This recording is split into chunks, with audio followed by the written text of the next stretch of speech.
Acabou o cativeiro. É sobre isso que Deus quer falar aos nossos corações. Olha quem está ao seu lado com muita alegria, diga: acabou o cativeiro.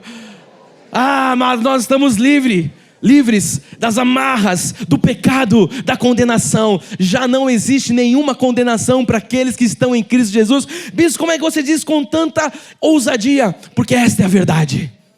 É essa mensagem que o mundo precisa conhecer, a mensagem da cruz. E é sobre isso que Deus, eu digo mais uma vez, está desde o início deste culto trabalhando em os nossos corações. A palavra de 1 Coríntios, Paulo, quando ele escreve, ele diz no capítulo 1, verso 18: certamente a palavra da cruz é loucura para os que se perdem, mas para nós que somos salvos. Deixa eu saber, tem algum salvo aqui nessa manhã? Diga graças a Deus. Então quer dizer que para mim e para você que somos salvos é poder de Deus. Isso é loucura para quem? Para os que se perdem, para o joio, para aqueles que não têm parte com Cristo, para o mundo que jaz no maligno. Agora, para nós que somos salvos,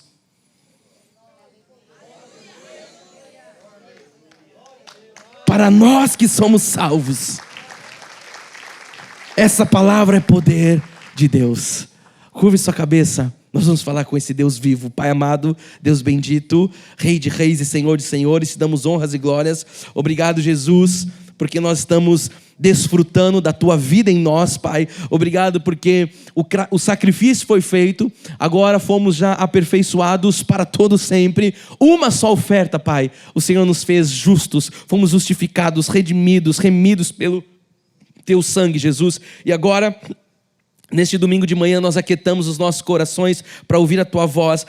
Aquietamos, Pai, a nossa mente. Aquietamos, Jesus, todas as vozes que possam falar dentro da nossa cabeça, nos pensamentos. Agora nós queremos silenciar para ouvir a tua voz. Está escrito que no mundo há muitas vozes e elas têm sentido. Mas, Pai, nós não queremos ouvir as vozes que têm sentido. Nós queremos ouvir a voz do milagre. Nós queremos ouvir a voz que dá direção, a voz que dá destino. Nós queremos ouvir a voz de Deus. E a tua voz, Pai, ela é falada quando nós abrimos a Bíblia. A Bíblia está aberta, portanto o Senhor está falando aos nossos corações. Nós oramos em o nome santo de Jesus, para a glória de Deus, e os salvos digam amém. E dá mais uma salva de palmas a Jesus. Ele está vivo, Ele é bom, Ele é justo, Ele é verdadeiro. Irmãos amados, povo de propriedade exclusiva de Deus, nação santa, aqueles que foram comprados pelo sangue vertido na cruz, aqueles que foram libertos das amarras do inimigo, das algemas, aqueles que foram, colocados agora juntamente com Cristo e estão assentados em lugares celestiais. Se é você, diga graças a Deus. Como eu disse agora, numa pré-introdução, nós vamos falar sobre o maior triunfo ocorrido na história da humanidade, feito por um homem, o Senhor Jesus Cristo. Você sabe que o triunfo de Cristo, pela sua morte, pela sua ressurreição, é o maior evento de toda a história.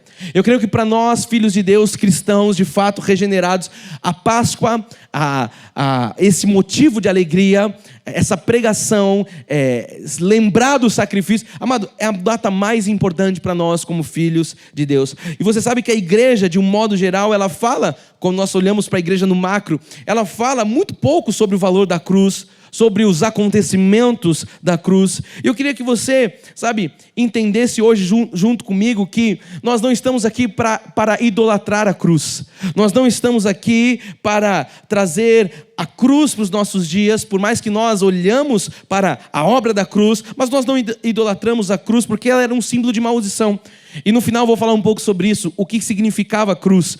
Mas o nosso ministério, eu quero começar nessa introdução louvando a Deus, porque mais uma vez, de forma muito sábia, com muito conhecimento, nós estamos aqui ensinando. E esse ensino do que é a cruz, da obra da cruz, da Páscoa, é um ensino muito abrangente, é um ensino muito profundo, que nós temos que ter segurança, bagagem, conhecimento, sabedoria, revelação. E eu quero lembrar você nessa manhã que tudo que é importante para a vida de um cristão começa na cruz do Calvário. E tudo que é importante e fundamental na vida de um cristão termina na cruz do Calvário. A cruz é o início e a cruz é o final de tudo que é fundamental para as nossas vidas. Nós vamos ler agora, mais uma vez, 1 Coríntios, agora o capítulo 1, verso 21. Paulo escrevendo, ele diz assim, visto como, na sabedoria de Deus, o mundo não o conheceu por sua própria sabedoria.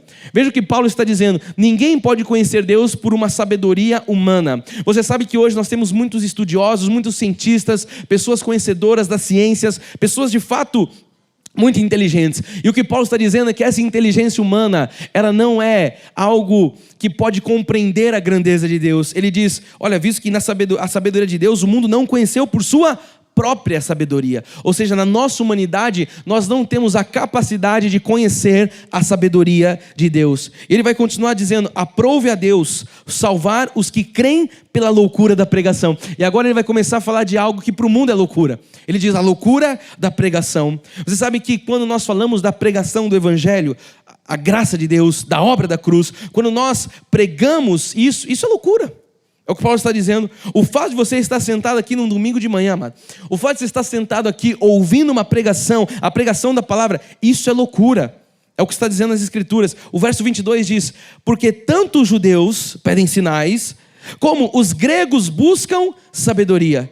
E você sabe que quando nós olhamos para esses dois povos, principalmente na época de Paulo, no passado, essas eram as grandes características do povo judeu, do povo grego. Os judeus sempre buscando, sinais, e os gregos sempre buscando sabedoria. Olha o que ele vai dizer no verso 23, acompanha comigo agora. Ele diz, mas nós.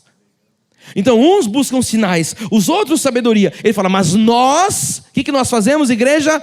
Pregamos a Cristo crucificado. Ele diz, escândalo para os judeus, loucura para os gentios. Então essa pregação, tanto para os judeus, para os gentios, até para os gregos, para todas as pessoas sábias, falando humanamente, dizendo com a sabedoria humana, isso é loucura.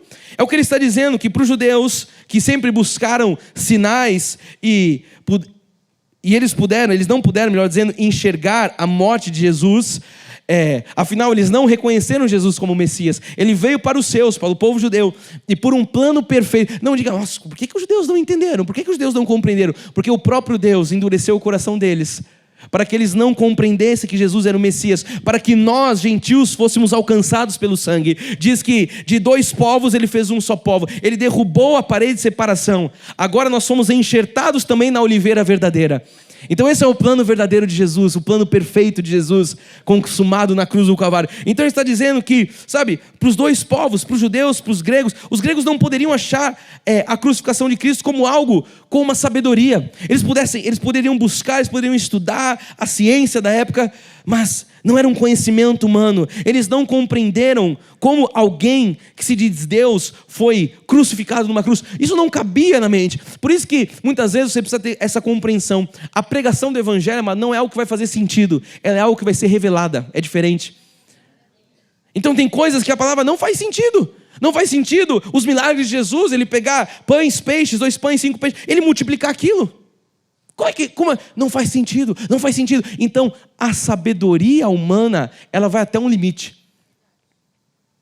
Por isso que Paulo diz que pela sabedoria humana nós não podemos compreender a sabedoria de Deus. E o verso 24, vamos continuar lendo, diz assim, mas para os que foram chamados, agora ele diz, tanto judeus como gregos, ele está falando do povo eleito, nós pregamos a Cristo, poder de Deus e sabedoria de Deus. Amado, quem crê nisso, quem crê em Cristo, tanto os judeus como os gregos, recebem o quê? Sinais da sabedoria de Deus.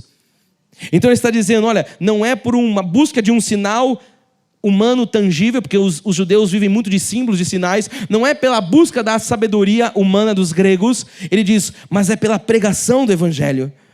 A pergunta que eu faço é por que Paulo falava da loucura da pregação da cruz? Por que a cruz, através de Paulo, através das Escrituras, é considerada loucura? E nós entendemos que ela é loucura para os que se perdem, como nós já vimos hoje. Porque eles não conseguem entender o mistério desse ato tão maravilhoso. Eles não conseguem entender o mistério desse ato redentor. Eles não conseguem compreender como o Deus encarnado, Jesus na cruz, deu a sua vida pelos seus filhos. Mas tudo isso, igreja, não é loucura para os salvos. Para nós isso não é loucura, para nós esse é o poder de Deus, porque foi a partir dessa aparente derrota de Cristo que começou uma nova era, que começou um novo tempo, o tempo da graça, o tempo da manifestação, o tempo da remissão. Foi através da obra da cruz que o mundo foi transformado. Foi através da obra da cruz que tudo mudou. Iniciou, como eu disse, uma nova era. A morte mais maldita, a morte mais intolerável era a morte de cruz. E Jesus, ele foi para a cruz e ele nos resgatou da maldição do pecado, diz a palavra. Ele nos resgatou da lei, fazendo-se ele mesmo maldição em nosso lugar. Então você precisa compreender que quando você olha para a obra da cruz, quando Jesus estava ali dizendo: pelas minhas chagas vocês são sarados, esta obra, quando ele diz está consumado, quando ele, deu o seu último fôlego de vida, você precisa compreender que é como se Jesus estivesse morrendo só por você. Esse é o tamanho do amor de Jesus. Ele morreu por todos nós, seus filhos, mas é como se Jesus estivesse pensando só em você, só em mim naquele momento. Olha a profundidade do que o mundo chama de loucura, mas para nós é o poder da pregação. Diga: graças a Deus, porque eu sou um salvo. Fala: eu posso compreender. Fala: porque eu tenho ouvidos espirituais. Fala assim: eu posso discernir a pregação da palavra. Então, como eu disse, a morte mais maldita, ele pagou ali em nosso lugar. Então, aquilo que é loucura para quem não crê, foi o poder de Deus manifestado no mundo. Aquilo que é loucura para aqueles que se perdem, para nós foi o poder de Deus manifestado através da cruz. Então, para que o pecado e a maldição saísse da nossa vida, era preciso que todos nós passássemos pela cruz. Eu e você precisaríamos passar pela cruz para tirar a maldição, para tirar o pecado. Mas Deus, no seu amor, na sua infinita bondade e misericórdia, Ele não permitiu isso. Então Ele se fez carne, Ele assumiu o nosso lugar, Ele se fez maldição, Ele pegou o meu pecado, Ele pegou o seu pecado, Ele pegou a nossa maldição, Ele pegou o nosso castigo, Ele pegou a nossa dor. E a Bíblia diz que no corpo dele, Ele encravou tudo aonde, igreja? Na cruz do Calvário. E tinha que ser na cruz, porque Ele precisou fazer maldição em nosso lugar, é o que diz a palavra. Se não fosse a morte da cruz, não haveria motivo de vida.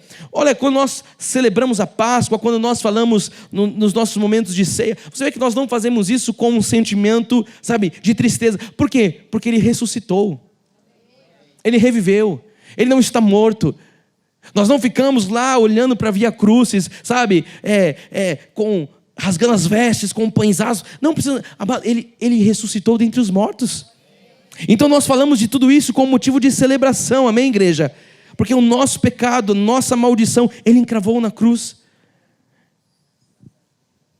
E por que nós hoje podemos cantar que nós temos um amanhã para viver? Porque nós temos agora uma vida eterna, uma vez em Cristo, igreja. Em Cristo para todo sempre. A obra foi feita. Nós temos essa segurança. Nós temos essa... Olha, você sabe que em muitos lugares as pessoas não olham para o sacrifício da cruz como uma obra perfeita.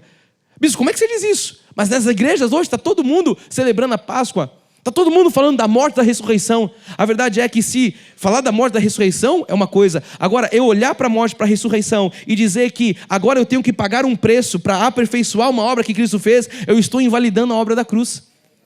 E você sabe que grande parte da igreja está fazendo isso ao redor do mundo, está pagando o preço, está ali, barganhando com Deus, nas vigílias, nos montes, nas subidas, no isso, no vale, rala o pé, passa fome. O que é isso? Eu estou dizendo que todo esse sacrifício da cruz foi imperfeito. Eu estou dizendo, olha, eu preciso agora dar uma força para Jesus, eu preciso também aperfeiçoar. Mas a Bíblia diz que por uma só oferta, que foi a cruz, nós fomos aperfeiçoados.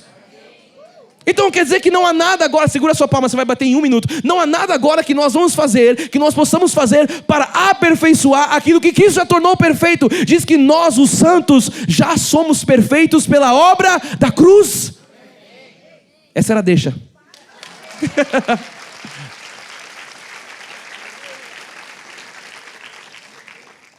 Então, nós falamos disso, como eu disse, com motivo de alegria, de gratidão. E quando nós recebemos Jesus como nosso Salvador, então toda a obra da cruz, ela passa as nossas vidas. Eu quero que você comece a compreender agora, porque você está no ministério de conhecimento. Nós cantamos hoje de uma graça sobre graça. Ou seja, a primeira graça é a salvação. Agora Paulo, ele chega para a igreja e fala, mas tem uma segunda graça, que é um favor imerecido, é um segundo beneplácito. É a compreensão dos benefícios da primeira graça. E nós temos essa compreensão. Então, amados, todos os benefícios da obra da cruz são nosso direito. Todos. Porque Jesus nos fez merecedores. Nós não éramos merecedores, não foi por merecimento, foi por graça. Mas depois da obra, agora Ele nos tornou justo. justificados fomos. O sangue de Cristo nos lavou. A morte de Jesus, amado, nos trouxe vitórias. Nós precisamos compreender isso. Porque nós não somos uma igreja agora que vai ficar ralando, que vai ficar comendo migalhas. O que Jesus fez na cruz? Ele nos colocou assentado num banquete. Nós temos lugar nesse banquete. Não somos como aquela mulher que precisa comer das migalhas dos cachorrinhos, como os cachorrinhos que caem no chão. Nós temos lugar à mesa. Nós somos um povo eleito. Nós fomos comprados pelo sangue de Cristo. Então agora eu quero falar com você. Eu fiz toda essa introdução para entrar com você agora, para você compreender comigo, através da palavra de Deus. Se você estiver com a sua Bíblia, fica com ela bem afiada aí, pronta para você usar, ou você vai acompanhar na tela, os benefícios que nós temos, que vêm através da cruz do Calvário. Mas quais são os benefícios? Olha, mas nós poderíamos ficar a eternidade inteira falando dos benefícios. Mas como nós temos apenas 40 minutos, eu vou focar em alguns. O primeiro vai aparecer para você na tela. Na cruz, o plano da salvação se completou. Esse é o grande benefício, se completou. Então quer dizer, vou voltar na minha fala inicial. Não há nada que nós possamos fazer para completar algo que já foi completo. Senão nós estaremos falando, Jesus foi incapaz. Jesus foi incompleto. Isso seria pecado. Olha o que diz a palavra de João 19, verso 28 em diante. Depois, vendo Jesus que tudo estava consumado, para se cumprir a escritura, disse, tenho sede. E estava ali um vaso cheio de vinagre. Embebedaram de vinagre uma esponja e fixando num caniço de sopo, lhe chegaram à boca. Quando pois Jesus tomou o vinagre, disse, está consumado, tetelestai. Ali, amado, o plano estava sendo concretizado. E inclinando a cabeça, rendeu o Espírito. Então, nessa hora, o plano foi consumado. E não é que Deus precisou fazer um plano às pressas. Não é que Deus estava ali desesperado. E agora, o que eu vou fazer? O inimigo, o diabo, o pecado. Não foi algo às pressas. Ele não foi pego de surpresa. Você precisa entender isso, amado. O nosso Deus não é um Deus que é pego de surpresa. Eu falava na época da pandemia, né? Deus não estava no céu batendo cabeça com os anjos falando, tem um vírus lá, e agora o que vai ser? Amado, Deus está no controle de todas as coisas. Ele não foi pego de surpresa. Então ele não precisou fazer um plano, às pressas. A Bíblia diz que de antemão o Senhor já havia determinado um plano para a salvação. E eu estou hoje te mostrando os benefícios da cruz. Eu estou te mostrando que acabou o cativeiro, é o tema de hoje. O apóstolo Paulo, ele diz que o cordeiro foi imolado desde a fundação do mundo. A palavra de Deus, eu disse Paulo, mas não é Paulo, é Apocalipse. Eu pus apóstolo, mas é Apocalipse. Apocalipse, ele diz, nós vamos ler agora, Apocalipse 12, eu faço umas abreviações aqui para ser mais rápido. A minha cabeça pensa no 2.0, você sabe, né? Então às vezes eu não escrevo nem apóstolo, eu ponho AP, que é mais rápido, mano. Apocalipse AP, só que agora bateu um no outro. Vamos lá, Apocalipse 12, 10. Vamos ler esse juntos.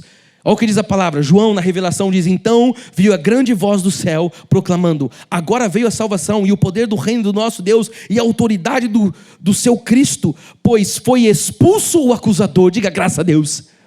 Amado, o acusador foi expulso das nossas vidas, de nossos irmãos. E o mesmo que acusa de dia e de noite diante do nosso Deus. Verso 11, eles, pois, o venceram por causa do sangue do Cordeiro e por causa da palavra do testemunho que deram. E mesmo em face da morte, não amaram a própria vida. Verso 12, por isso, festejai, ó céus, e vós, os que nele habitais. Ai da terra e do mar, pois o diabo desceu até vós, cheio de grande cólera, sabendo que pouco tempo lhe é. Amado, Jesus venceu a dor, Jesus venceu a angústia, Jesus venceu a morte, e a palavra de Cristo, ela é soberana sobre as nossas vidas.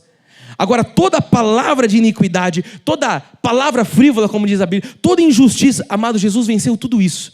Porque às vezes a gente olha para a obra da cruz, você pensa só na dor, na doença, no pecado. Amado, tudo que é de ruim, Jesus venceu. Toda condenação, Jesus venceu. Então quer dizer que ninguém pode nos condenar? Não, porque Jesus já nos tirou de toda condenação. Então não deixe de falar, não deixe você de falar da obra da cruz na sua vida. Não deixe de falar quem você era no passado. O que é isso? É um testemunho. Deixe o seu testemunho fluir, amado. Tem gente aqui que estava preso, tem gente aqui que só de lembrar o que fez, mas você precisa não é você ficar, porque quando eu matava eu gostava, quando eu punha faca, quando eu ia lá ai, que saudade da época das boates. Ai, que saudade. Não, Você tem que falar, eu estava naquilo, eu estava no tremendal de lamas. Agora, o Senhor me resgatou do império e me transportou para o reino. Amado, deixa o seu testemunho fluir para que outras pessoas conheçam do amor de Jesus. Deixa o seu testemunho ser falado, conte disso. Sabe, esse testemunho, ele libera um poder sobrenatural. O inimigo não gosta de quem dá testemunho, sabia? Por isso que aqui nós lemos testemunho, porque o inimigo, isso envergonha o inimigo. Mas ele já foi envergonhado, ele já foi exposto publicamente, é o que diz a palavra. Então dê o seu testemunho. Você não pode deixar de dar o seu testemunho em nenhum momento. O seu testemunho, ele tem um poder sobrenatural. Porque a Bíblia diz que nós vencemos por causa do testemunho de Jesus. Dito isso, a gente vai entrar no ponto 3. Quais são os benefícios? Olha lá, na cruz, nós fomos remidos e resgatados das garras do diabo. Bispo, onde fica o diabo? O diabo fica onde ele está, amarrado. O diabo fica lá, sentenciado. Fomos libertos das amarras do diabo. Então na cruz nós fomos, a palavra de Deus diz que nós somos remidos, ou seja, foi retirado o pecado de nós. O Senhor tirou de nós. Não tem mais como Deus olhar para nós e ver o pecado de antes. Agora o Senhor olha para mim e para você e Ele nos vê através do filtro da cruz. Ele nos vê limpos por causa do sangue vertido. Ele não nos vê mais pecador. Ele tirou todo o pecado. O salmista diz no 107:2: digam-nos os remidos do Senhor, os que Ele resgatou das mãos ou da mão do inimigo. Tem redimidos do Senhor aqui nessa manhã? Digam amém. Digam os remidos da palavra. Olha lá, o Senhor nos resgatou. Então você tem que contar o seu testemunho. Alguém pode dizer, bispo, mas como assim? Quando que Jesus nos resgatou? A Bíblia diz que Ele nos resgatou quando Ele esmagou a cabeça da serpente lá na cruz do Calvário. Foi lá no Monte Gólgota, igreja. Foi ali que Ele destruiu o poder do diabo sobre as nossas vidas. Foi destruído toda a ação do inimigo nas nossas vidas. E é importante nós entendermos isso, porque hoje eu tenho que compreender que o triunfo de Jesus não foi parcial.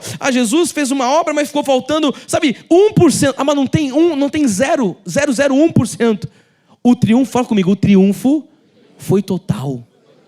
Foi total. Ele esmagou a cabeça da serpente. Nós fomos justificados pelo sangue de Jesus. Nós fomos santificados. Nós fomos libertos, redimidos para todo sempre. Você pode dizer graças a Deus por isso? O que você está aprendendo aqui nessa manhã? Talvez alguns lembrando. Você está entendendo, amado, os benefícios da cruz. Nós estamos entendendo que o cativeiro acabou. E se você já começar pelos olhos da fé, pelo Espírito, entender onde eu vou chegar no final da mensagem, amado, se o cativeiro acabou, não tem mais nada que possa te aprisionar. Nada nem ninguém pode... Por quê? Porque Jesus nos fez livres. E a gente vai entrar no ponto 4 de hoje que diz, na cruz, a maldição da lei foi removida. O que é a maldição da lei? A Bíblia diz que a lei de Moisés, os 613 mandamentos, era um pacto de maldição e de morte. Então, uma pessoa que estava debaixo da lei, estava debaixo de maldição e de morte. Por que nós, no nosso ministério, somos radicais na graça de Deus? Porque Paulo diz que um pouquinho de fermento leveda toda a massa. Então, se eu trouxer um pouco de Moisés para o altar, igreja, eu vou levedar toda a massa. Um pouquinho de lei, um pouquinho de sacrifício, isso é maldição. Então Jesus, Ele nos tirou dessa maldição da lei. Eu não posso agora trazer a lei e colocar no altar. Eu não posso entenda aqui está a lei, eu não posso mais me submeter de novo a um jugo de escravidão. Gálatas diz isso, Paulo, foi para a liberdade que Cristo vos libertou. Permanecei, pois, firmes nessa liberdade. Não é o que acontece na igreja tradicional. A igreja tradicional entende que foi liberta. Não, pela graça sois salvos, Efésios 2,8, mediante a fé. Isso não vem de vós, é um dom de Deus. Só que a pessoa para nessa confissão. Porque ela fala que a salvação é por graça, mas ela vive por obras. Então não faz sentido. Olha, essa salvação começou por graça, ela termina por graça. Não tem nada no meio do caminho que eu possa fazer. Não tem obras, não tem sacrifício humano, não tem ralar, não há nada. Por quê? Por uma só oferta. Vou repetir o que Paulo diz. Todos nós somos aperfeiçoados para sempre. Então, se eu trago o Moisés para o altar, eu estou trazendo a maldição da lei. Olha que coisa perigosa. Nós somos um ministério, você que está aqui hoje pela primeira vez, que nós somos chamados para atuar na última reforma protestante. Nós estamos aqui formando agentes de transformação pelo pleno conhecimento da palavra de Deus. A palavra de Deus liberta, salva, gera fundamentos para você viver, nas suas esferas, da sua vida, a plenitude do reino dos céus. O Senhor nos chamou para isso. Então eu preciso mostrar para você a diferença da lei, para você entender o que é a graça. Porque não, a graça, eu estou na graça, Olha, eu estou na graça, então eu tenho que entender que a lei caducou. Mas tem a lei moral, a lei cerimonial. Amado, toda a lei. Jesus falou, o fim da lei é Cristo. Ele não dividiu a lei. Todos os 600 mandamentos acabaram. E daqui a pouco eu vou entrar numa série de lei e graça e vai ficar muito mais claro para toda a igreja. Relembrar e muitos aprenderem. Mas eu estou aqui só no ponto 4 dizendo, na cruz a maldição da lei foi removida. Olha o que diz Paulo em Romanos 10:4. Porque o fim da lei é Cristo. Eu pergunto, a lei terminou ou não terminou? Olha, se a Bíblia fala que o fim da lei é Cristo, o que é isso? A cruz está consumado. Tetelestai. Ali estava consumada a lei. Ninguém era capaz de cumprir a lei. Por isso Jesus, o próprio Deus, se tornou homem. Fez homem, o Cristo. E ele veio e ele cumpre os 613 mandamentos. E ele fala, zerei a fase, zerei o jogo, acabou. Está consumado. Aí diz Paulo, o fim da lei é Cristo para a justiça de todo aquele que crê. Você crê, amado? Por quê? Porque nós fomos tornados justos na obra da cruz. Então Jesus fala, eu zerei o game. Só que aí as igrejas falam, não, traz Moisés, traz os ritos, traz os panos, traz as festas, traz os cerimônios, as cerimoniais, toda aquela coisa. Então peraí, eu vou ficar com Moisés ou vou ficar com Jesus? Com Jesus, o ressuscitado. Então quem passa a crer em Jesus e no sacrifício da cruz é justificado por graça, igreja. Por quê? Porque a lei não vigora mais. Ela caducou. Fala comigo, a lei... Você sabe o que a Bíblia fala da lei? Que ela era fraca e inútil. Bispo, que afronta. Paulo diz, a lei era fraca e inútil. Então para que serviu a lei? A lei serviu de aio, era um condutor. Por conta das transgressões do povo. A lei foi algo que Deus pôs no meio. O plano de Deus sempre foi a graça. Mas por conta das suas transgressões, Deus coloca a lei para guiar esse povo. Através dos seus pecados, das transgressões, guiar esse povo para o bem real. A lei era uma sombra, a Bíblia diz. Sombra do quê? De uns bens que viriam de vir. Os bens vindouros. Então, eu estou na sombra, eu estou em Moisés, eu estou na lei. E a graça é o bem real. Então, amado, agora não estamos mais na lei, porque Jesus, acabei de dizer com você, foi consumado. O fim da lei é Cristo. O fim da lei é Cristo. Então, eu estou na sombra. Mas Jesus está falando, sai da sombra. Porque eu já terminei com a sombra. Agora tem o bem real. Agora tem a graça. Agora tem a nova. O que Jesus falou na ceia? A nova e eterna aliança. Por quê? Porque a lei caducou. Diga graças a Deus. Fala, eu estou no bem real. Fala, eu estou na graça. Olha quem está dormindo no seu lado e fala assim, meu amado, celebra Jesus. Porque nós não vivemos de sombra, de ritos, de lei. Nós vivemos do bem real. Os nossos olhos compreendem agora. Nós tiramos as escamas dos olhos. O quinto ponto de hoje, Enoque Saraiva, vamos junto. Na cruz tivemos de novo a paz com Deus. Paulo, quando ele escreve em Colossenses 1, no verso 20, ele diz, e que havendo feito a paz, olha lá, pelo sangue da sua cruz, por meio dele, reconciliasse consigo mesmo todas as coisas, quer sobre a terra, quer nos céus. 21, e a vós outros também, que outrora éreis estranhos e inimigos no entendimento pelas vossas obras malignas. Olha o 22, agora, porém, olha só, o bem real, agora. Então, éreis, a lei, antes, agora, depois da cruz, porém, vos reconciliou no corpo da sua carne, mediante a sua morte, para apresentar-vos perante ele santo, inculpáveis. Essa é a obra da cruz, amado, irrepreensíveis. É assim que Jesus nos vê. Verso 23, se é que permaneceis na fé, alicerçados. Quantos estão alicerçados e firmes na fé? Digam graças a Deus. Não vos deixando afastar da esperança do evangelho que ouviste e que foi pregado a toda criatura debaixo do céu, e do qual eu, Paulo, me tornei ministro. Então, igreja, nós não fizemos a paz. A Bíblia diz que Jesus fez a paz. Ele refez a paz. Então Cristo fez a paz através da cruz. Na cruz a separação acabou. Nós somos reconciliados. Diga assim comigo, hoje eu tenho paz. Aquele ventilador de Deus está aí hoje? Está ali. Está ali. Está refrescando todas as senhoras da primeira fila. Está desligado. Vamos lá, Carlão. Estamos com você. A pregação depende desse vento, Carlão. Porque se eu pedir para aumentar o ar, os irmãozinhos começam a tremer. Não, bispo. Tá bom aí no seu lugar? Que bom, porque aqui está calor demais. Mas eu vou me fazer fraco com os fracos. É o que diz a palavra. Enquanto o Carlão liga o ventilador para eu conseguir acabar a pregação de hoje. Estou brincando, Carlão, no seu tempo. Nós vamos para o ponto 6. Na cruz, a autoridade do inimigo terminou. Fala comigo, a autoridade do diabo. Fala assim, não existe.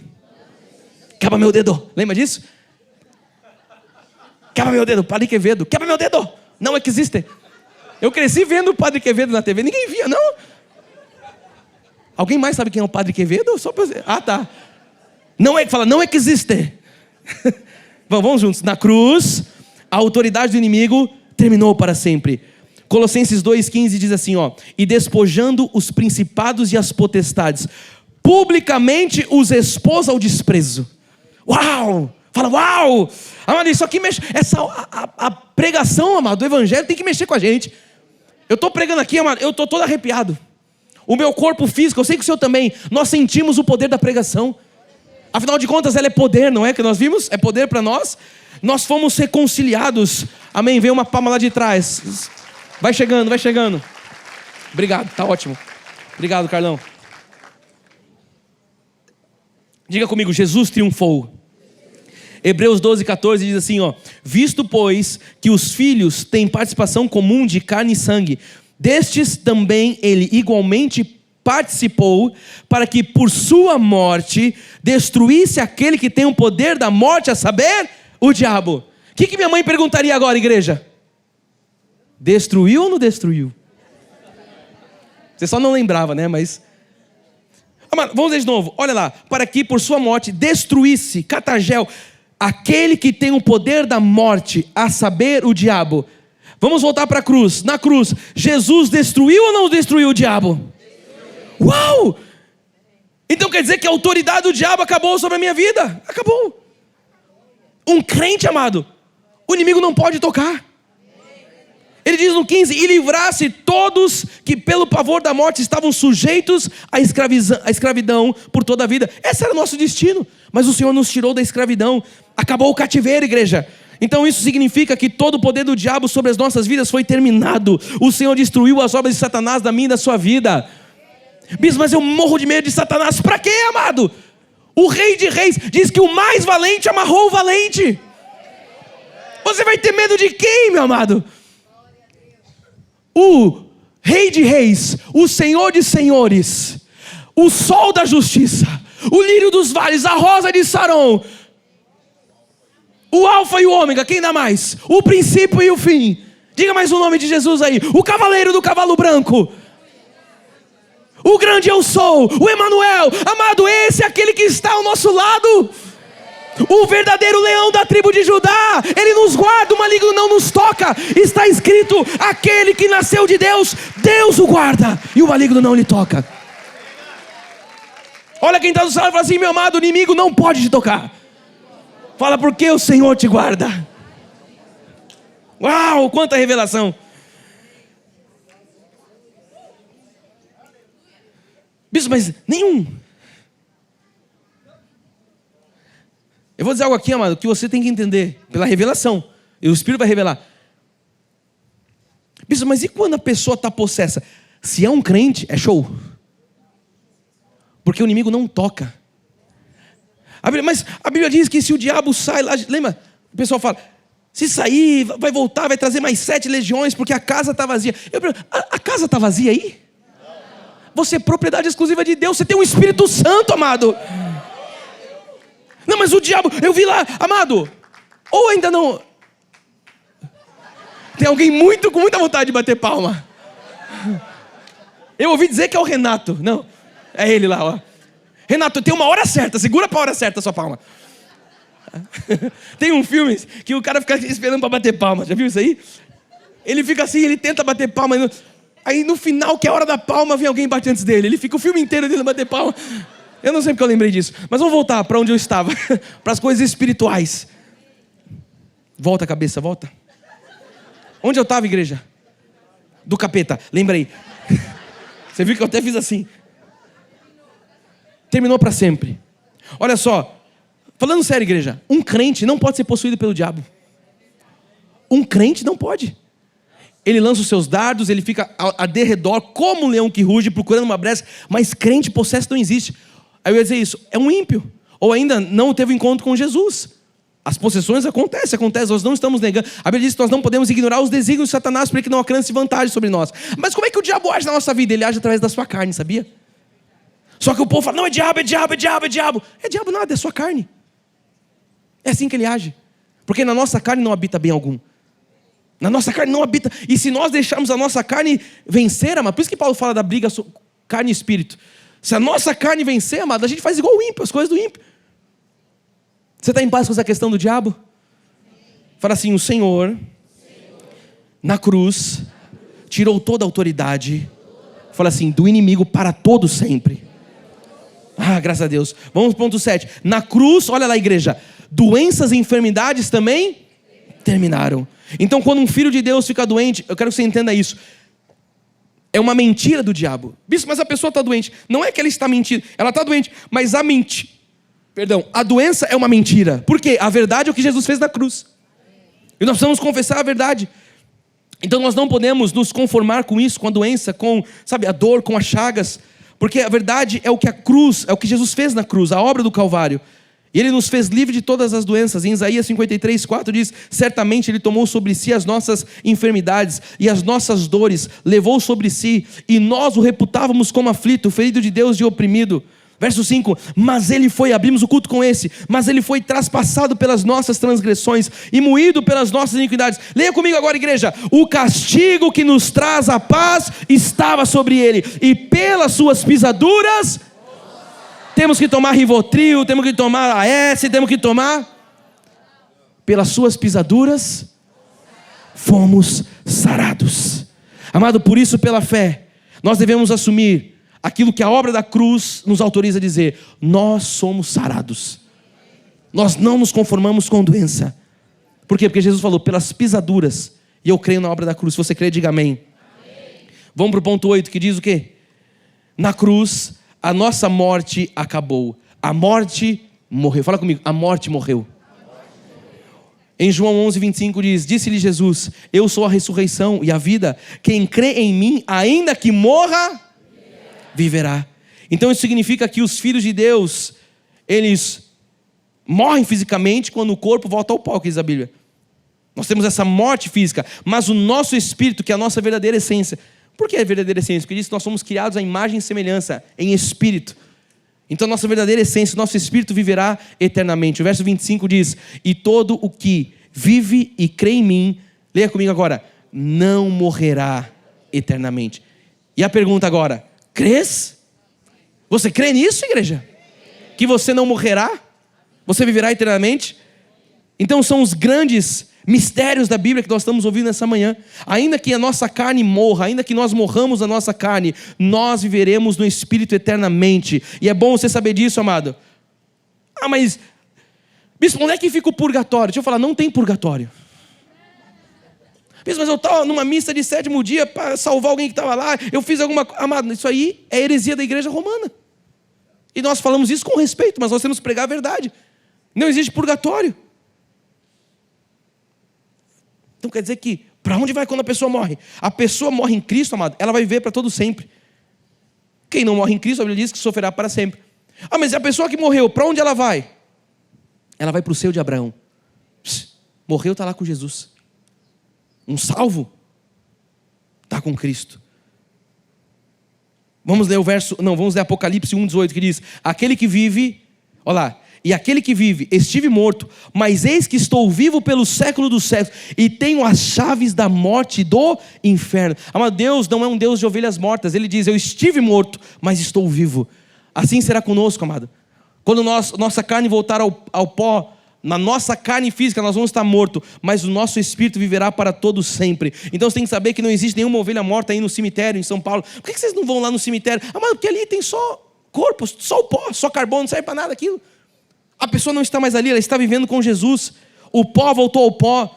Então nós não temos ovelhas mortas. Não temos. A Bíblia diz, ainda que morra, viverá. Olha quem está falando, ainda que você morra, você vai viver. Olha, você viu como é que a gente canta essa canção, esse hino tão famoso, tão tradicional, o Porquê Ele Vive? Aquele trecho. E quando enfim chegar a hora... Você está cantando que você está indo para a morte, sorrindo. E quando enfim chegar a hora em que a morte enfrentarei, sem medo então terei vitória, verei na glória o meu Jesus que vive. A gente vai terminar cantando isso. Você vai cantar, amado, com a maior expressão de gratidão. Por quê? Ainda que morra, viverá. Olha que entendimento profundo. Lucas 23, 43. Jesus lhe respondeu: em verdade te digo que hoje estarás comigo. Aí ele não foi para o purgatório, o ladrão na cruz, não. Hoje estarás comigo no paraíso. Então quando nós paramos de respirar, você sabe, a nossa próxima respiração já é no seio de Abraão. Isso, a pessoa... Olha, eu tive uma experiência muito forte. Eu e o Lick, meu pai. Eu já contei isso para a igreja. Lick está ali. Meu primo. Ele estava. Eu não sei. Está aqui. Tem uma luz ali que... E nosso vozinho, o presbítero Tio Ju. Quantos lembram do meu vozinho, esposo da tia Lu? Muito amado entre nós. Faleceu também na pandemia de Covid. Nós estávamos intercedendo. Olha como foi forte essa experiência. Deixa eu ver se tem um tempo para contar isso. Não, mas eu vou contar. A gente estava... Depois Josué falou: Deus, segura a lua, detente sol. Mas o tempo vai parar para a gente acabar esse culto. Meu avô estava lá internado, desenganado dos médicos, aquela história. E aí a gente chegou na UTI e o médico-chefe da UTI era um irmão em Cristo. E aí a gente conversando com ele, olha, nós somos crentes. Ele pegou um biombo assim, daqueles de médico. Ele falou: vocês vão ficar aqui o tempo que vocês quiserem. Colocou assim na janela do quarto do meu avô. E ele falou assim: pela medicina não há nada mais que possa ser feito. Mas ele falou: mas eu creio em Jesus. Ele falou baixinho porque ele não podia falar na UTI. Ele falou: vou deixar vocês o tempo necessário que vocês quiserem. Aí ficou eu, meu pai e o Lick ali. E a gente intercedendo pelo nosso vô, crendo. E aí enquanto a gente orava: nós cremos Jesus, sabe? Liberta, tal. E aí o Espírito começou a mudar a nossa oração. E a gente começou a fazer uma oração de entrega. E foi algo muito lindo. E a gente orando para ele levantar, para ele abrir os olhos. E do nada ele falou: Deus, a gente compreende os seus desígnios. E a nossa boca foi falando, o Espírito foi orando. E aí nós falamos: Senhor, se é a tua vontade, seja feita a tua vontade. Parece coisa de filme, aquele marcadorzinho cardíaco fez tu. Aí parou. Aí eu tirei o olho assim para olhar para o médico, ele fez assim para mim. Então nós despedimos o nosso vozinho debaixo de oração.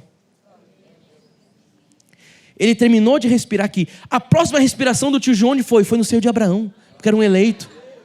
Mas ele não ficou lá no purgatório tentando ver se a porta é estreita, se entrava, se... Não, mano. Respirou, parou de respirar aqui, o corpo torna ao pó. Desculpa, o corpo vai ao pó e o Espírito torna. Só pode tornar Deus aquele que veio de lá, amado. O nosso Espírito veio do céu e ele vai tornar Jesus, porque nós estávamos no concílio. Não tenha medo da morte. Ô morte, onde estás? Não é que nós cantamos? Jesus ressuscitou, igreja. Você viu aqui o Billy Graham falando: Maria Madalena, chegaram lá, o lanche falou: vocês estão procurando o que aqui? Vieram tomar uma xícara de café? Por quê? Porque aqui não tem ninguém. Ele ressuscitou dentre os mortos. Diga: Jesus está vivo. Amado. Lucas 23, já lemos esse? Já lemos. Salmos 23, 4 diz assim: ainda que eu ande pelo vale da sombra da morte. Olha só, Davi sabia disso. Não temerei mal nenhum, porque tu estás comigo, o teu bordão e o teu cajado. Eu sei que às vezes são situações na vida, amado, que parecem o vale da sombra da morte. Mas imagine a morte mesmo, uma situação de morte, como eu estava contando agora, narrando do nosso vô. Ainda que você esteja passando por isso, Davi disse: eu não temerei mal nenhum, porque tu estás comigo.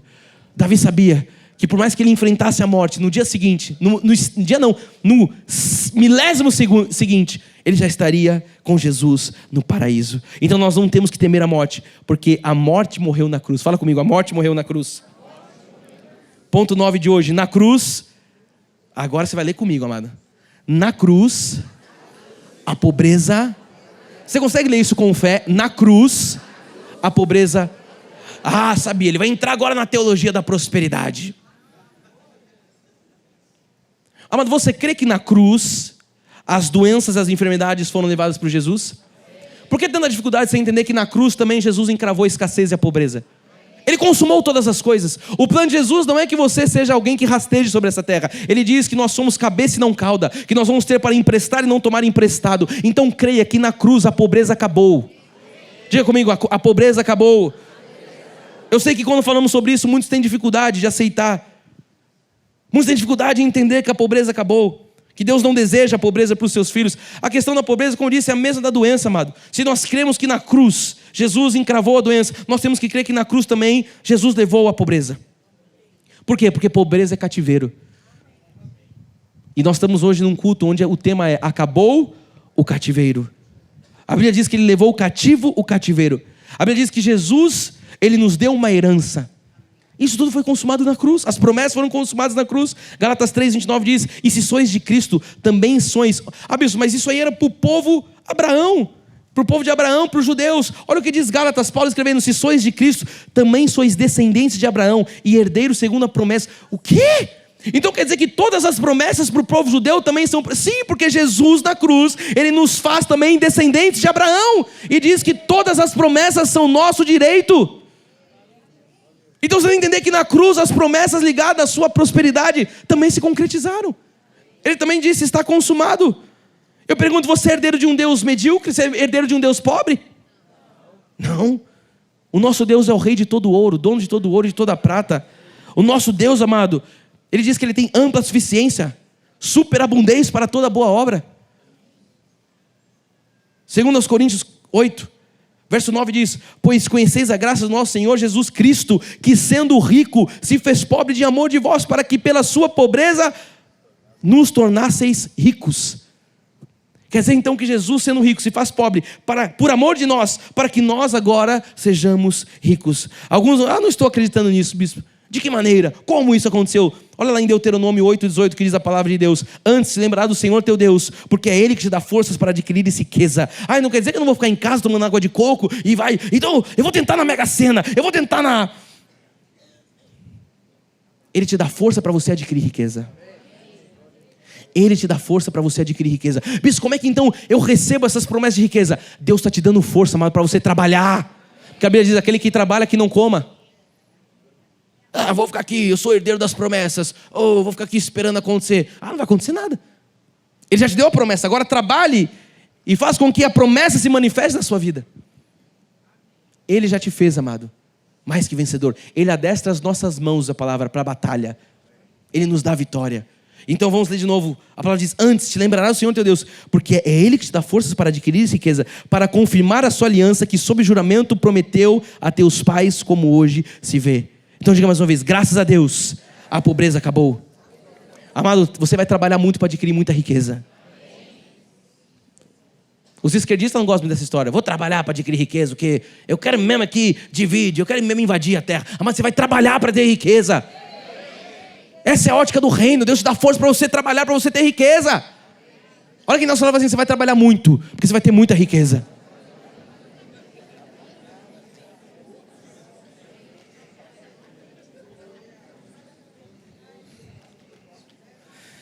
A gente precisa compreender que Deus não tem prazer em ver os seus filhos passando necessidade, igreja. Porque a igreja romana pregou algo aí durante séculos, dizendo: não, Deus ama que você é o pobre, você tem que dar tudo. Amado, o humilde é o humilde de espírito. Mas ok, o outro lado é a soberba. Nós não somos soberbos, porque a soberba precede a ruína. A ganância, isso não vem de Deus. Agora eu quero que você entenda que tem um ponto de centralidade. Existe uma palavra na Bíblia que chama prosperidade. Você precisa compreender a prosperidade bíblica, amado. Então você não tem que ficar: eu tenho que ser pobre, não, eu tenho que ter ganância, eu tenho que ostentar, eu tenho que fazer stories, eu tenho que viver. Não, mas não é isso. Você tem que viver bem. Você tem que ter ampla suficiência. Quantos estão entendendo isso? Digam amém. Esse riso foi de riqueza, amém? Ponto 10 de hoje: na cruz, vamos lá, a vergonha terminou. E por que esse ponto ele é tão importante? Porque o Satanás, o adversário das nossas almas, minha mãe diria, o desempregado do céu, eu amo essa expressão, o demitido do céu, o gato desdentado. Você estava esperando essa, né? Amado, o Satanás, ele tenta o tempo inteiro nos envergonhar. Porque ele sabe, amado, que a vergonha acabou. Mas ele tenta nos frustrar, ele tenta frustrar os planos de Deus na nossa vida. Ele tenta toda hora com setas, com dardos, com situações na nossa carne, com pessoas, com situações. E eu vou dizer mais uma vez, que eu já disse tantas vezes para a igreja, quero te lembrar de algo. Se Satanás lhe mostra o seu passado, você tem que mostrar para ele qual é o futuro dele. Porque ele fica: não, porque, amado, nós não somos mais quem nós éramos no passado, somos novas criaturas. Você fala: Satanás, você está condenado. Não tem autoridade sobre a minha vida. Maior aquele que está em mim do que aquele que está nesse mundo. Então toda vez que Satanás ficar com pensamentos na sua... isso e aquilo... Amado, você tem que falar: o seu futuro é um lago de enxofre, de fogo. Eu vou viver a glória eterna. Porque ele tenta nos acusar lembrando do passado. Mas no passado você fez isso. No passado, Paulo diz, no passado éreis trevas, mas Ele nos lavou, nos regenerou, o sangue dEle nos lavou. Agora o Senhor nos vê, como diz no início, limpos, alvo mais do que a neve. A obra foi feita. Então não deixe com que Satanás fique falando, jogando setas. Não fique, absorvendo os dados de Satanás na sua vida. A Bíblia diz que se ele vier por um caminho, tem quantos preparados para ele bater em retirada? Sabe o que é isso? É a perfeição de Deus. Se ele vier contra a sua vida, tem 7 preparados para ele bater em retirada, amado. E por que eu bato nessa tecla? Porque eu sei que quando eu estou pregando aqui, principalmente no ponto anterior da pobreza, o inimigo fica, isso aqui é para o irmão do lado, isso aqui é para aquele. Você não estudou, você não tem isso, você não tem escolaridade, você veio de onde você veio, você quer. Deputado está aqui com a gente. Criado em comunidade, seu testemunho é lindo, né, deputado? Criado em comunidade, 4 mandatos como deputado federal. O que é isso? Isso é o poder de Deus. Amado. Ah não, eu vim da comunidade, tá do Rio, aquela coisa. É um grande homem de Deus, faz a diferença lá em Brasília. Amado, não deixe com que ninguém, ou melhor, não deixe com que o Satanás, e às vezes o Satanás vem através de pessoas, não deixe com que ele fale do seu passado. Deus tem um futuro glorioso para todos nós, porque aqueles que estão em Cristo foram tornados novas criaturas, e a Bíblia diz que as coisas velhas já passaram. Não importa onde você veio, amado, o importante é para onde você está indo. E você está indo para um lugar de vitória. Diga graças a Deus por isso. Amado, dá uma cutucada aqui da senhora e fala assim, você é um vitorioso. Nós somos, em nome de Jesus. Isaías 61:7 diz, eu vou correr aqui, mas aquele storytelling do meu avô foi o tempo que eu vou correr agora, tá? Eu falei, tem um tempo? Não tenho, mas agora eu vou correr. Isaías 61:7. Em lugar da vossa vergonha, tereis dupla honra. Receba essa palavra. Em lugar da afronta, exultareis na vossa herança. Por isso, na vossa terra, vamos lá, igreja, possuireis o dobro e tereis tristeza constante, depressão. O que você vai ter? O que é isso? Alegria para todos sempre. Por que a gente pode ser alegre? Por causa da obra da cruz. Você está entendendo os benefícios da cruz? Alegria perpétua ou perpétua alegria. Amado, o crente da graça de Deus é um crente alegre. Bicho, você está pregando aí, deve estar tudo de boa na sua vida. Amados, são muitas lutas, mas em todas as coisas eu sou mais que vencedor. Eu não sou guiado por circunstâncias, eu sou guiado pela fé. E nós somos felizes em Jesus Cristo, amém? Diga graças a Deus por isso. Então não pode viver resmungando? Não pode. Nós não permitimos. Se alguém chega resmungando, eu mando sair. Pode sair do cinema, tira. Estou brincando, tá, amado? Porque o cara que murmura falou, eu estou aqui, como é que eu estou aqui? Você está aqui para você ser tratado pela palavra. Amado, não resmungue, não murmure. Seja uma pessoa de alegria. Não fique contando seus problemas para todo mundo, amado. Por quê? Porque acabou a vergonha. Diga, acabou a vergonha. Então a partir de hoje, levante sua cabeça. Sabe, na carne você não pode ser perfeito, amado, mas você pode ser vitorioso sobre toda a obra da carne, porque o Espírito é forte. Ponto 11 de hoje, vamos lá. Na cruz o véu se rasgou. Então eis que o véu, está em Mateus 27. Eis que o véu do santuário se rasgou em 2 partes, de alto a baixo, tremeu a terra, fenderam-se as rochas. Amado, fala comigo, o véu se rasgou de alto a baixo. Você sabe por quê, né? Porque foi Jesus que fez a obra. Não foi a gente aqui tentando rasgar o véu. Puxa de um lado aí que eu puxo do outro. Pega uma tesoura e vai cortando. Não.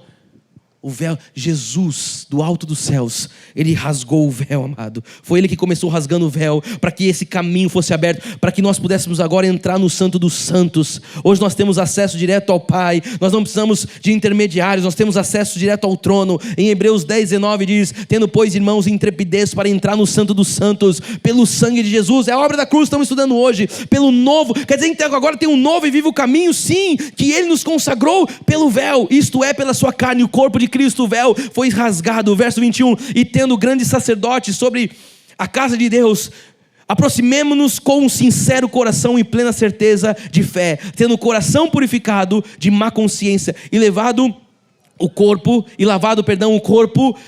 com água pura. Verso 23, guardemos firme. Por que nós temos uma confissão inabalável no nosso ministério? Porque nós vivemos o verso 23, guardamos firme a confissão da esperança. Pode vacilar, igreja? Pode titubear? Pode ir, se, não, sem vacilar, pois quem fez a promessa é fiel. Quem fez a promessa é fiel. Ele não é homem para mentir, ele não é filho de homem para voltar atrás, ele é fiel. Igreja, o véu se rasgou. Hoje você pode entrar no Santo dos Santos. Ah, bispo, mas falaram para mim que eu tenho que bater na porta do padre, que eu tenho que ficar lá falando: padre, ei, me ajuda, pede para alguém para pedir, pede para Maria, para a mãe, para pedir para o filho, pede para o pastor, pede para o apóstolo. Amado, você tem direto acesso ao trono de Deus. Não tem mais intermediários, não tem. Então quer dizer, bispo, que quando você ora e fala: Deus, eu posso orar igual? Pode. É isso que as lendas que a igreja tradicional criou, que põe o povo aprisionado, um povo que foi feito livre. Você pode chegar hoje e falar: Abba, pai, querido pai. Você pode falar com o seu pai, meu amado. Você pode fazer, sabe o que? O que Adão fazia toda manhã. Adão tinha presença, ele falava com o pai toda manhã. Por quê? Porque agora nós fomos reconciliados com Jesus. Você pode falar com ele todos os dias. Hebreus 4,14 diz: tendo pois a Jesus, o Filho de Deus, como grande sumo sacerdote que penetrou os céus, conservemos firme a nossa confissão. Eu já li esse, né?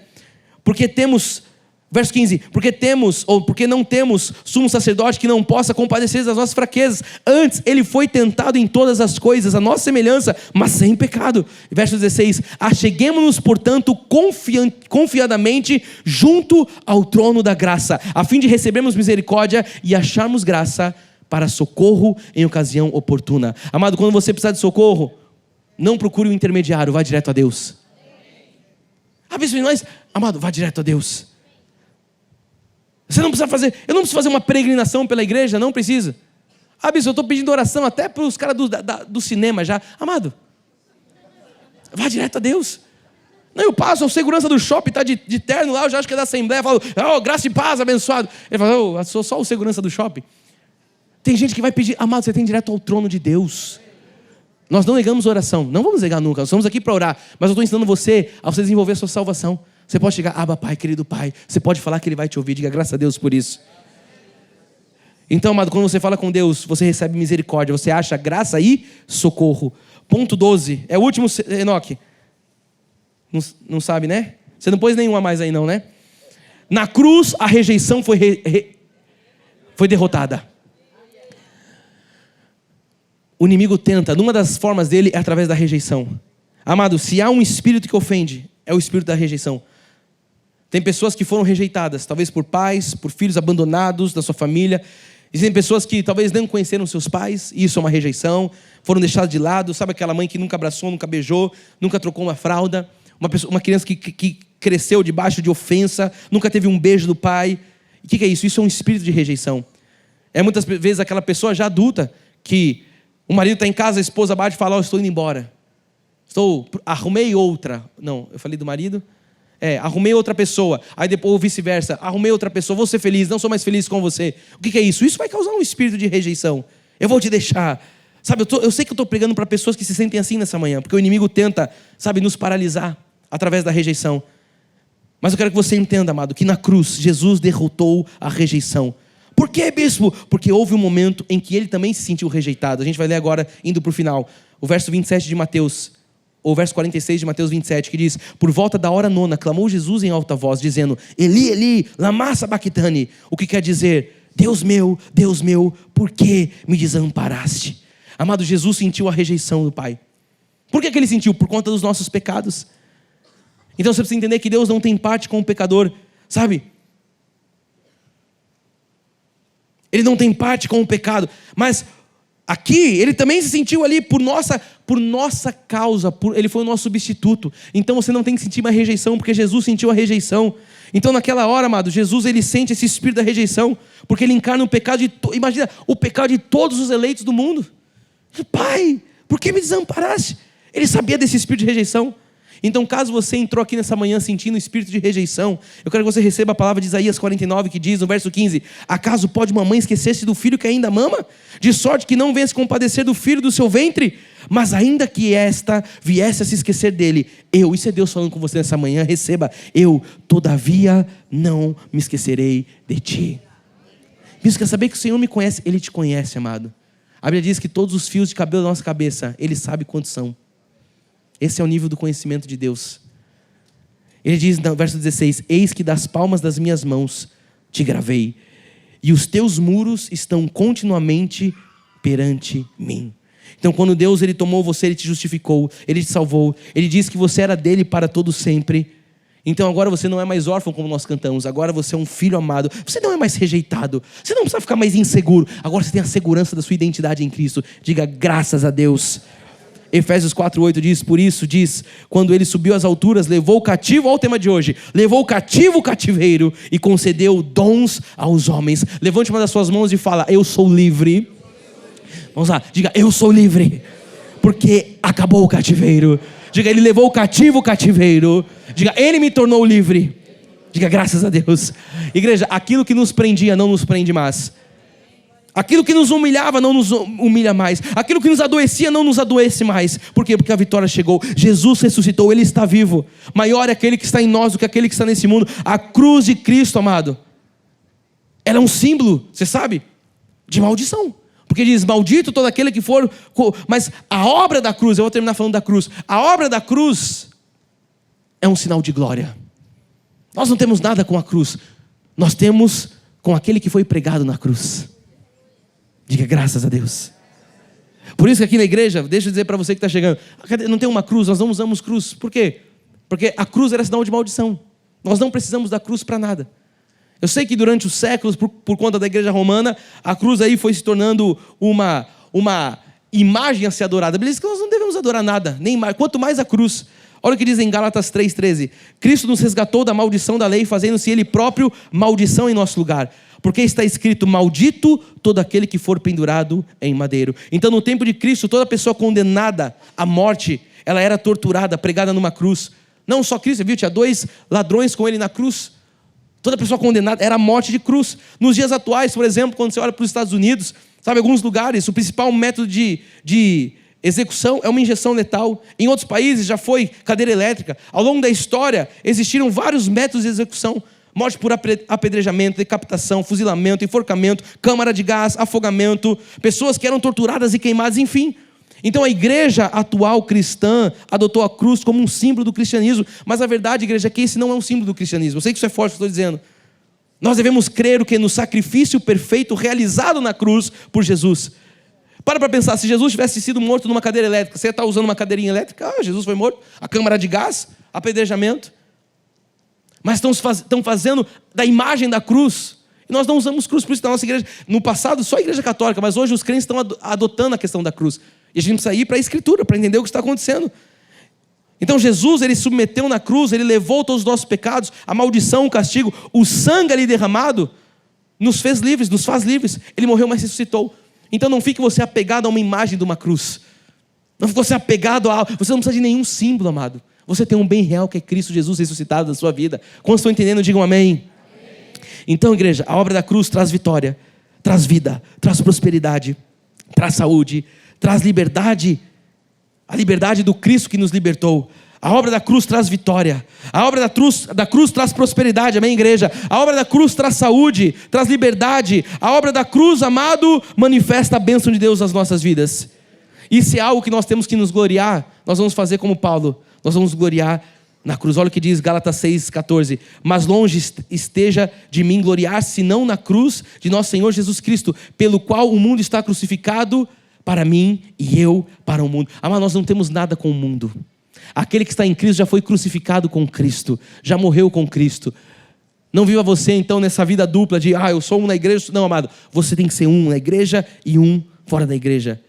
Então, por conta desses 12 aqui que nós aprendemos hoje, esses 12 pontos, é o que eu disse no início, podemos ficar aqui a eternidade vendo pontos e outras centenas de benefícios que nós temos através da obra de Cristo. Nós temos paz com Cristo, nós temos segurança da nossa salvação, nós temos olhos iluminados para compreender não somente o bem, mas também o mal, é o que diz a palavra. Então eu quero terminar dizendo para você, enquanto Cristo Vive Music me ajuda aqui para nós terminarmos cantando, festeje, celebre a morte, a ressurreição de Jesus. Por quê? Porque na cruz do Calvário, o triunfo de Jesus não foi parcial.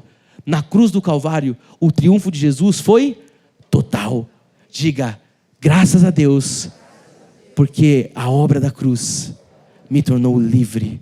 Fala, hoje eu sou liberto pelo sangue de Cristo. Que assim seja na sua vida e na minha vida, porque essa é a vontade de Deus. Amém, amém e amém. Dê uma salva de palmas com força, Jesus.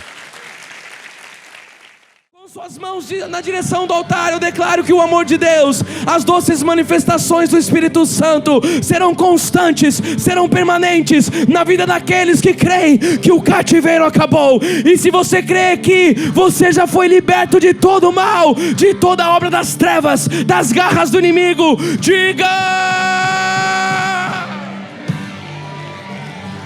amém, amém e amém. Bom domingo a todos, feliz Páscoa. Abraça quem está do seu lado e diga: feliz Páscoa, acabou o cativeiro. Até amanhã, graça e paz a todos.